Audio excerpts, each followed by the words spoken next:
Let me hit you with a hypothetical question. If you knew that you contracted a disease and that the only way this disease is horrendous, world ending. Let's go with anyone that you try to form any sort of interpersonal connection with, romantic or platonic, really. Anyone you try to form a relationship with, they will die. They will die. So, what do you do? In my head, if I had that disease, I probably would try to close myself off.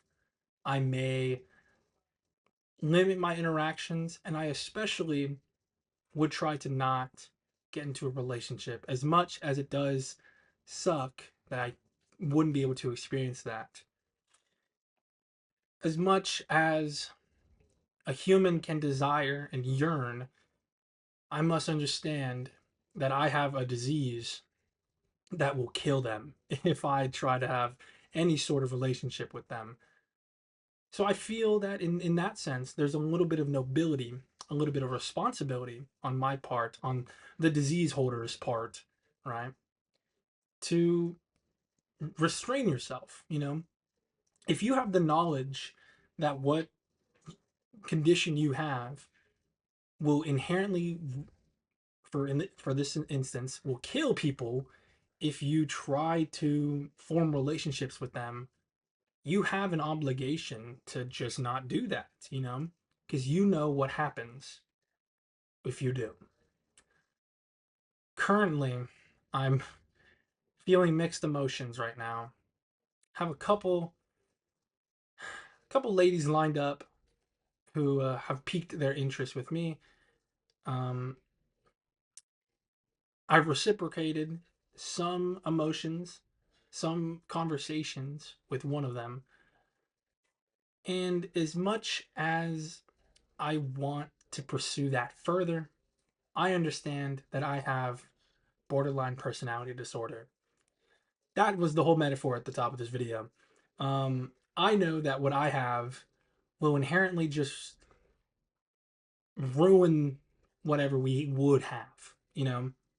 I understand that the way that my brain works is damn near inoperable when it comes to romantic relationships, even platonic ones.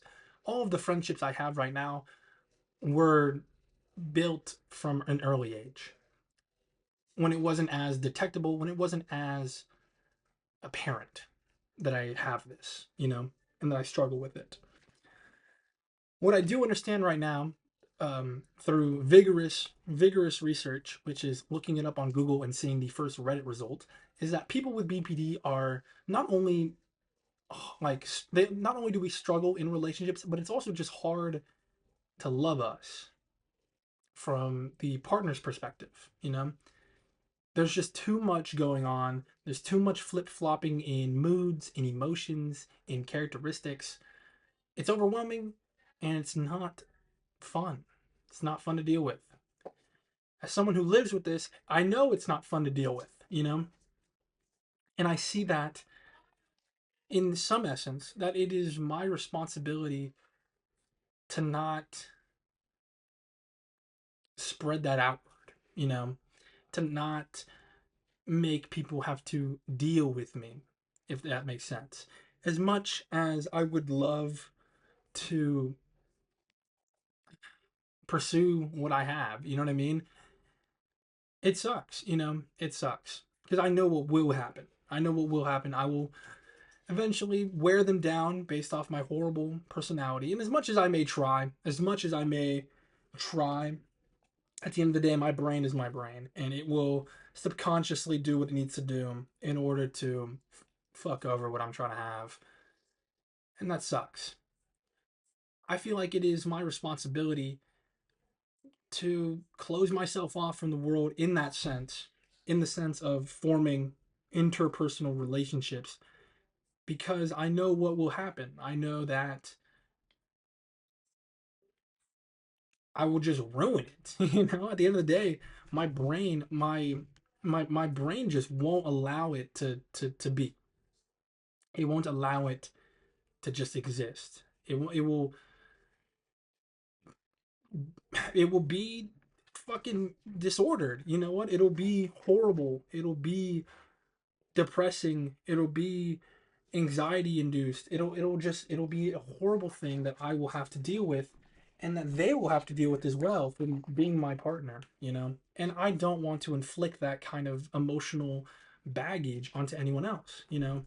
One person having to deal with my brain is enough. Putting that onto someone else for the sake of my own like gratification of feeling love, that's not worth it to me, you know? I think I'd rather be sad and alone than be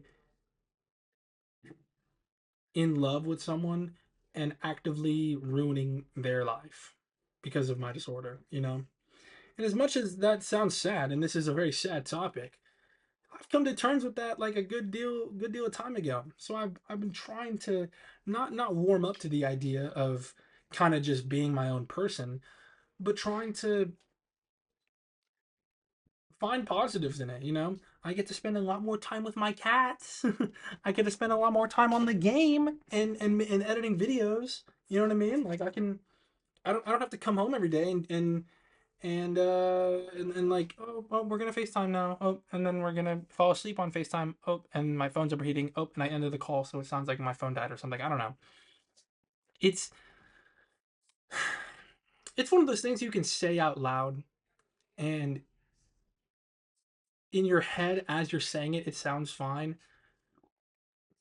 But when the videos are off and you're laying in bed by yourself, it really does. That's when you feel it, you know? That's when you feel that because of something that you can't control, your life is just different. And it will be different. And you have to make adjustments for the betterment of other people.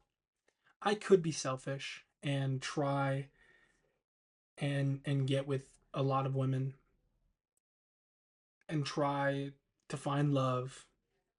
But at the end of the day, I know what my brain is. I know what I suffer from, and I've seen the impact of what that does to people. You know, I've seen. I've had past relationships, guys. I've seen what my brain does. You know, I've seen how horrible that part of me can be, and I don't think anyone deserves that. Um, this is not a pity episode. This is more of a venting episode. I was thinking about it a lot at work, but I mean, again, I've been trying to form it into like a noble kind of way, you know. Like I feel like if I spin it to myself that I'm doing the world a service by by not engaging with other people, that they don't have to deal with me, you know. And as much as that may suck, results can't lie. You know, data doesn't lie, numbers don't lie. And from what I've seen is that if I exclude myself from social situations, try like once I see where an interaction can lead to where a furtherment in a relationship can be formed, except for like at work. I have to talk to people at work. I'm not gonna be a dick at work and ignore people and cut them off. But I mean, like in real life, outside of work, I'm not gonna talk to people. I'm not gonna do that. There's no point. There's no point to me because where does that lead me? I either make a new friend and then I end up probably ruining that friendship because of some reason, or I get a girlfriend and then I end up ruining that for some reason. You know what I mean? It's not worth taking that risk because there's not a whole lot of reward.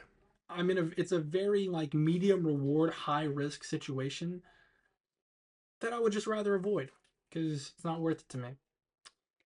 What I'm trying to say here, guys, um, as much as it may suck to confront the reality that I'm most likely gonna just live alone for the rest of my life, um, in the sense of not having a wife and kids type shit, As much as it may suck to come to terms with that, coming to terms with it early and enough to where I can still formulate a life plan beyond that has given me a lot of grace.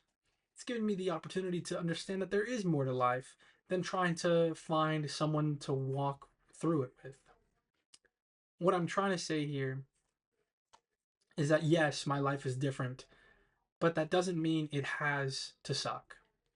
It doesn't mean it has to be miserable in the eyes of a normal, societally acceptable life.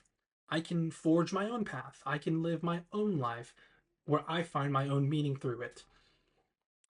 And as much as it still may suck to not have the socially acceptable like traits of growing up, wife, kids type shit, as much as it may suck not being able to pursue those options because of how my brain operates,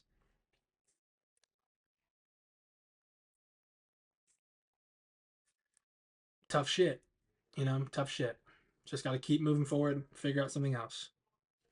Thank you.